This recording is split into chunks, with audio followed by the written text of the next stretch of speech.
disclaimer avant de commencer cette vidéo. Dans cette vidéo, je vais porter un t-shirt de la marque Holyland parce qu'ils me l'ont envoyé en même temps que le produit qu'ils m'ont envoyé gratuitement pour le test. Cela n'influe en rien mon jugement sur le produit et tout ce que je vais dire dans la vidéo qui suit est parfaitement sincère. Si jamais vous êtes habitué à utiliser des moniteurs déportés sur vos tournages, que ce soit avec un client ou avec un réal, vous savez que c'est toute une gymnastique pour ne pas se prendre les pieds dans les câbles et risquer de tomber, voire même de faire tomber votre caméra. Vous avez donc sûrement déjà regardé du côté des transmetteurs vidéo sans fil avant de vous rendre compte que ces derniers valent en général plusieurs milliers d'euros et ne sont réservés qu'aux professionnels du cinéma. C'est alors qu'arrive Holyland avec leur Mars 300.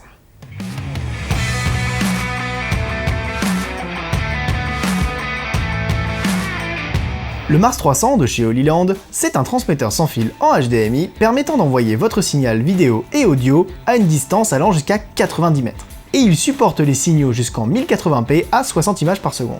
La première chose qu'on remarque quand on le prend en main, c'est sa qualité de construction. Le Mars 300 n'est pas en plastique mais en métal, ce qui le rend certes un peu plus lourd mais toujours relativement léger. En sachant que ce qui va réellement l'alourdir, ça sera bien évidemment ses batteries NPF, mais on va en reparler. Au niveau de l'interface, le Mars 300 est équipé d'un pas de vis Kodak à sa base qui permet de le fixer par exemple à une clampe ou à un bras magique. Mais il est également équipé de deux ports HDMI sur son émetteur et sur son récepteur. Ce double port HDMI sur l'émetteur permet de faire ce qu'on appelle un loop-out, c'est-à-dire diviser le signal en deux et ainsi de renvoyer le signal vers un moniteur placé sur la caméra, tandis qu'un deuxième signal identique au premier partira vers le récepteur du Mars 300 à l'écart de la caméra. Récepteur qui possède lui aussi deux ports HDMI, permettant là encore de diviser le signal en deux et ainsi l'envoyer vers deux moniteurs différents. Donc avec un kit de Mars 300, vous pourrez ainsi envoyer votre signal vidéo jusqu'à 3 moniteurs différents. Dernière chose intéressante à relever sur l'interface de ce Mars 300, un bouton OSD pour Off-Screen Display qui permet d'envoyer un signal même lorsque la caméra est éteinte, afin de vérifier si la connexion est bien établie. Et quand on sait qu'une caméra de cinéma peut mettre presque 1 minute à démarrer, on comprend tout de suite l'intérêt d'un tel bouton pour vérifier sa liaison HF sans avoir à démarrer tout le système. D'ailleurs, en parlant de l'appairage, ce dernier se fait hyper facilement. Il suffit d'allumer l'émetteur et le récepteur, et au bout de quelques secondes, la connexion se fait automatiquement. Pas besoin d'appairage manuel ou de réglage de fréquence, le Mars 300 gère tout ça pour vous et se contente d'être opérationnel le plus vite possible. La seule chose dont vous aurez vraiment à vous préoccuper sur vos tournages, c'est son autonomie. Le Mars 300 est annoncé avec une autonomie de 5 heures avec une batterie NPF 970, les mêmes batteries que l'on retrouve chez Atomos et qui peuvent se trouver très facilement sur internet. Cette autonomie de 5 heures me semble tout à fait correcte et j'ai pu pour ma part tourner 3 ou 4 heures sans que je ne manque de batterie. Et tout ça est rendu possible grâce à la puce électronique intégrée dans le Mars 300. Cette puce permet de réduire la consommation électrique mais également d'améliorer le signal grâce à un algorithme qui réduit les artefacts, ce qui lui permet ainsi de délivrer une image de bonne qualité même à très longue distance. Mais vous me connaissez, au-delà des belles promesses des constructeurs, j'aime bien me faire mon propre avis et du coup voir si les données annoncées par ces derniers sont véridiques ou totalement fantaisistes. On va donc sortir pour faire le test en plein milieu d'un parc, donc un endroit totalement dégagé, et voir si la portée de 300 pieds, donc 90 mètres annoncée par Holyland, est respectée, voire même si on peut aller un petit peu plus loin que cette distance. On se retrouve du coup pour le test de portée en compagnie de Thomas qui est ici, qui va donc être au cadre, pendant que moi je suis avec cette petite config, du coup, avec mon moniteur Marshall et le Holyland Mars 300 pour tester sa portée. Donc Thomas, est-ce que tu peux lancer le rec? Parfait. Ça rec, j'ai le retour moniteur ici, et je vais du coup pouvoir voir si... Ah, je suis vraiment pas sexy les dos. Alors on va pouvoir voir du coup le retour du moniteur. On a une portée de 90 mètres, donc 300 pieds, d'où le nom Mars 300. Et je vais du coup pouvoir voir, hop, j'active le Magnify pour pouvoir mieux voir au centre de l'image. Pour l'instant, le signal est toujours fiable. Je suis pas encore totalement à 90 mètres. Normalement, j'y suis à partir de là. Là, je suis à 90 mètres. Vous verrez pas très bien, mais du coup, on voit bien sur l'écran en tout cas, quand je bouge sur les côtés, que le signal est encore correct. J'ai vraiment aucune coupure, c'est ouf. Je suis à plus de 90 mètres là. Je dois peut-être être à genre 100, 110 mètres. Je me vois plus en fait à l'image. Je me vois plus à l'image. Bon, en tout cas, bon, bref.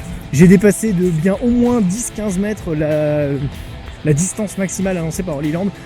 Bon, après on est dans un parc, on est dans un endroit où il n'y a aucun mur, aucune interférence et tout. Donc c'est un petit peu les conditions idéales. Il n'empêche que dans les conditions idéales, on dépasse de au moins 20 mètres la distance annoncée. Du coup, on va refaire un deuxième test avec Thomas puisque cette portée nous paraît un petit peu trop optimiste. Donc du coup, on va inverser les rôles cette fois-ci. Je vais rester ici avec le moniteur et Thomas va s'éloigner avec la caméra. Donc, comme ça, l'image bouge vraiment beaucoup et on pourra vraiment voir si jamais le signal est fiable ou pas. Thomas, après toi. On va se promener. Allez, vas-y. Allez hop. Donc, Thomas est parti là-bas. Comme vous pouvez voir, pour l'instant, le signal est parfaitement stable. Et il faut savoir que du coup, la manière dont Thomas porte la caméra, il faut aussi s'imaginer que du coup, il y a le corps de Thomas entre les deux émetteurs et récepteurs. Donc ça complique encore plus la tâche. Normalement, ça devrait couper du coup avant 90.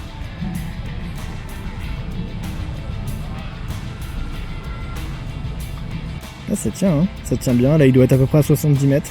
Il n'est pas encore totalement à 90 mètres. En tout cas, pour l'instant, c'est très bien au niveau de la fluidité du signal. Ah non, il a dépassé les 90. Ah, ça y est, j'ai eu ma première coupure. J'ai eu ma première coupure, mais là, il a dépassé l'endroit des 90 mètres. Donc du coup, il doit être à peu près à 100, 110 mètres, là, pas loin.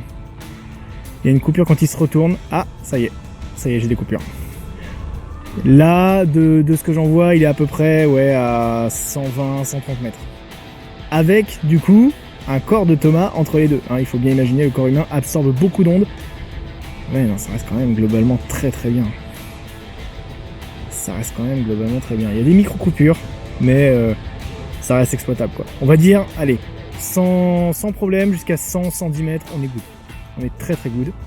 Comme vous avez pu voir, du coup, c'est un franc succès pour Holy Land. On peut largement dépasser les 90 mètres. On a été jusqu'à 130 mètres avec Thomas.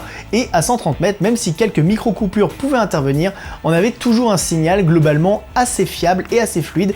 C'est vraiment impressionnant étant donné qu'on était déjà plus de 30 mètres au-delà de la distance maximale annoncée par le constructeur. Après, bien évidemment, tenir compte que ce test a été réalisé dans les conditions optimales. On était au milieu d'un parc avec très peu d'interférences Wi-Fi et aucun mur, on était en champ direct, bien évidemment. Plus vous allez rajouter d'interférences et de murs entre l'émetteur et le récepteur, plus la distance sera réduite. Alors la portée c'est une chose, mais il y a autre chose qu'il faut prendre en compte quand on choisit un transmetteur sans fil, c'est sa latence. Car un transmetteur trop lent ne pourra pas être utilisé par exemple par la personne qui sera chargée du point sur votre tournage. Il faut donc un transmetteur hyper rapide avec quasiment aucune latence. Et malheureusement, mauvaise nouvelle pour le Mars 300, mais sa latence a été mesurée à 80 millisecondes, ce qui sera un peu trop long pour les assistants cam les plus pointilleux, mais qui fera largement l'affaire pour un retour réel par exemple, ou même pour un retour vidéo si votre caméra est située au bout d'une grue. En bref, ce Mars 300 de Holy Land est avant tout un pionnier. Il ouvre la voie à la démocratisation d'un type d'équipement jusqu'alors réservé aux professionnels du cinéma, et c'est très bien. Un équipement qui jusqu'à maintenant coûtait plusieurs milliers d'euros est aujourd'hui abordable à moins de 600 € TTC. Et pour ce prix-là, qu'est-ce qu'on a dans la boîte ? Un transmetteur, un récepteur, une accroche pour vis Kodak, même si on aurait aimé en avoir deux, 5 antennes, 2 par appareil et une en spare au cas où, une attache colle-chou pour la fixer sur une griffe de flash, le manuel d'utilisation et un adaptateur secteur. Même si dans mon cas, Holy Land ne m'a pas envoyé une prise européenne malheureusement, cependant j'ai d'autres amis testeurs qui eux ont bien reçu la bonne prise, donc je pense que si vous l'achetez, vous aurez la chance d'avoir une prise européenne. J'ai cependant un petit reproche à faire à Holy Land, le même que j'ai fait à Sennheiser dans ma vidéo sur le XSWD, c'est que sur leur version vendue en Europe, ils n'ont pas inclus de sac de transport. C'est vraiment dommage et j'ai donc dû m'en trafiquer un à base de petites sacoches semi-rigides achetées sur Amazon. Je vous mets le lien dans la description. Le Mars 300 de Holy Land est disponible dès maintenant chez notre partenaire TRM à Boulogne-Billancourt. Mais si jamais vous voulez l'essayer un petit peu avant de l'acheter, sachez qu'il est également disponible à la location chez SOS Ciné. Et on me dit dans l'oreillette que si jamais vous rentrez le code promo Vectan lors de votre commande sur SOS Ciné, vous avez le droit à une remise de 5%. C'est cadeau, ça me fait plaisir. Si la vidéo vous a plu, n'hésitez pas à mettre un petit pouce bleu pour me soutenir, et si jamais la technique vidéo et photo vous intéresse, n'hésitez pas à vous abonner à la chaîne Vectan Production 2, sur laquelle je publie des tests, des tutos, des reviews, etc. En attendant, je vous dis à très vite sur la chaîne Vectan Production 2 pour de nouvelles vidéos, et d'ici là, n'oubliez pas de filmer, apprendre, progresser. À moins de 600 € TTC. Ouais, ça y est, je dis le prix. Ça y est, je parle de prix. Vous êtes content ? temps que les gens attendent que je parle de prix dans ces vidéos. Voilà, là je parle de prix, c'est pas cher.